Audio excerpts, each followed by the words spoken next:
Tem alguns mitos, por exemplo, antigamente, que as pessoas acreditavam e que a gente precisa quebrar, né, aqui hoje, que eram, quando a gente vai falar de suicídio, as pessoas acreditavam que era estimular, e é muito pelo contrário. Quando a gente dá a oportunidade de falar sobre essas temáticas, a pessoa que busca, né, ajuda, a pessoa que às vezes não dá conta de buscar ajuda, ela se sente acolhida para que ela busque, né, um serviço de qualidade, e um serviço que possa realmente alcançar, né, essa pessoa nesse momento de sofrimento. Então, o tabu, né, ele sempre foi considerado como uma das barreiras para a busca do acesso. E aí a gente cabe também falar uma outra questão, né, que às vezes era muito comum de ocorrer, das pessoas terem vergonha de falar sobre o tema, medo mesmo, sem saber o que vai falar com a pessoa que está pensando, né, em suicídio, ou que fala de chegar, né, ao ato. Existe também uma outra questão que era muito falada, né, antigamente, e hoje também, às vezes, pela questão religiosa, de ser pecado. Então, é algo que muitas vezes a sociedade ela tem medo mesmo de falar, né, de expor sobre seus pensamentos, sobre essa questão. Então, quanto mais barreira a gente tem para falar sobre suicídio, mais dificuldade a gente vai ter, né, para que essas pessoas busquem ajuda. Um outro estigma que a gente precisa quebrar é os preconceitos. O acesso, né, a buscar psicólogo, psiquiatra e CAPS, as pessoas ainda têm um certo receio. É claro que hoje quebrou, né, bem mais, mas a gente percebe ainda um receio da população de buscar, principalmente quando a gente fala dos CAPS, né, que é o Centro de Atenção Psicossocial, que é um serviço substitutivo da reforma psiquiátrica.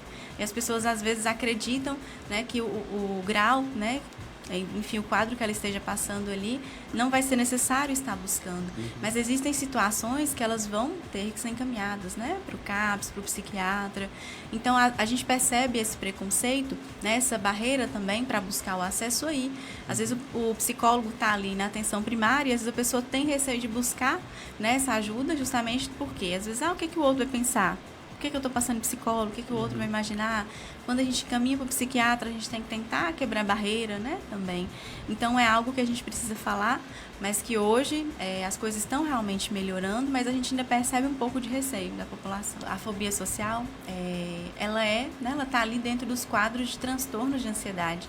Quando a gente vai falar de transtornos de ansiedade, a gente tem diversos, né? Tem a ansiedade generalizada, tem o pânico, que é muito conhecido, tem a fobia social também e diversos outros tipos. Então, a fobia social, ela causa, né, essas dificuldades justamente nessa parte. A pessoa tem dificuldades de socializar, ela tem dificuldades em iniciar uma conversa, de interagir com outras pessoas. Então, a gente sabe que essas dificuldades, né, que talvez para aquela pessoa, pode sim, né, levar.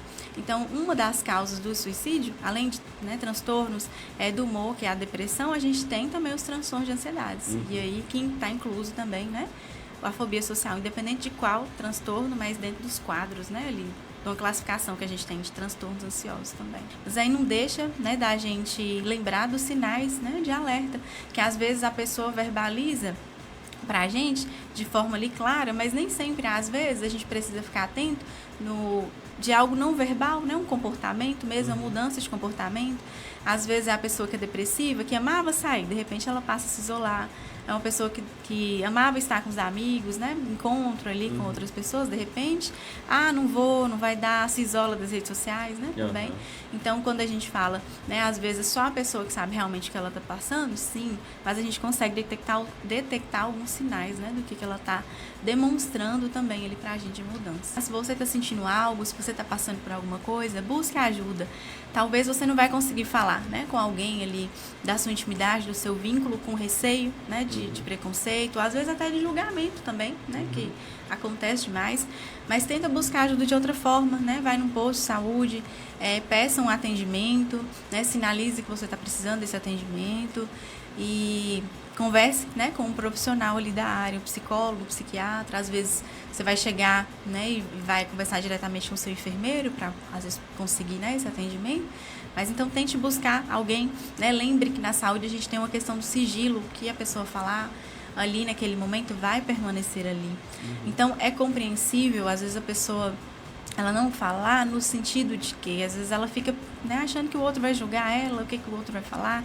E é algo que a gente precisa lembrar, né? E a gente enquanto ouvinte também, a gente precisa lembrar que a gente tem o nosso papel.